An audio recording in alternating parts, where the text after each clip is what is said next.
What's going on, everybody? It's your boy Broadway Joel, the boxing guru. If this is your first time here, please hit that subscribe button. If you haven't been here before, thanks for coming back. So today we're going to talk about Deontay Wilder and his relationship with his head trainer, Jay Deas. But before we get into that, let's get into how their relationship and how they met and everything.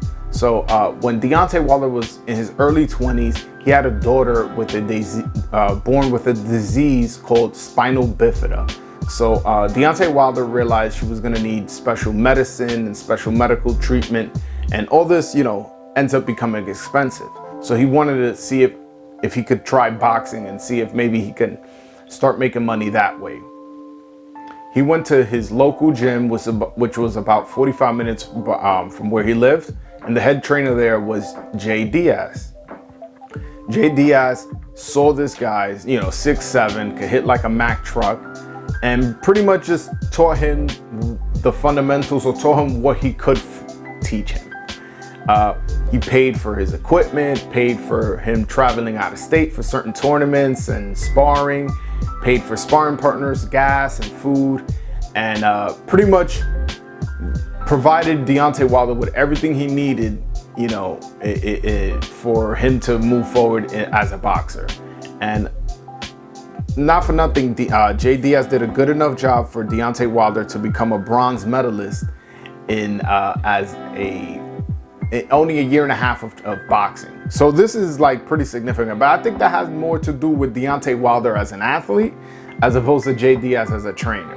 Because Deontay Wilder in my book is the hardest hitting heavyweight ever of all time, but he's also the worst skilled heavyweight that I've ever seen personally, and probably the worst heavyweight champion since Primo Carnera. And part of that has to do that he got a late start to boxing. He started in his early 20s, as opposed to most boxers, they start when they're 5, 6, 7. But I want to say most of the blame falls on the head trainer, Jay Deas. After he turned pro, Deontay Wilder turned pro, Jay Deas brings in Mark Breland. Like, what other trainer brings in another trainer to train their fighter? That just never happens. Like, this dude is essentially a cuckold. Like, who does that? Could you imagine Freddie Roach bringing in Buddy McGirt to help train Pacquiao? Like, it would never happen. You got the ace, you got the hardest hitting heavyweight of all time, and you bringing in somebody else. That lets me know that you're in over your head as far as a boxing trainer. And proof of this is now that Mark Breland's out the picture, you bring in another guy, Malik Scott. And don't get me wrong, Malik Scott and Mark Breland, especially Mark Breland, was a gold medalist, 2-time world champion, and Malik Scott was a decent pro contender. But neither of those guys train anybody significant, train any significant fighter that we know of, that they've done a good job with. Like, I understand Wilder wants to stay loyal to Jay Deas because that's who started him off, and that's who paid for his equipment and his sparring, his travel when he was an amateur. But at the end of the day, this is a business. And this is not just any business, this is the hurt business. So him staying with Jay Deas is actually like detrimental for his health. Like, I remember after the Tyson Fury fight, Jay Deas was saying, "Oh, it's hard for me to stop any fight because I know Deontay Wilder got that kind of power." You don't want that guy in your corner. You want a guy that goes, "Hey, listen, I'm assessing every moment. I'm assessing if he's not doing what he's supposed to do and he's getting hurt real bad, I gotta make sure he goes back to his family."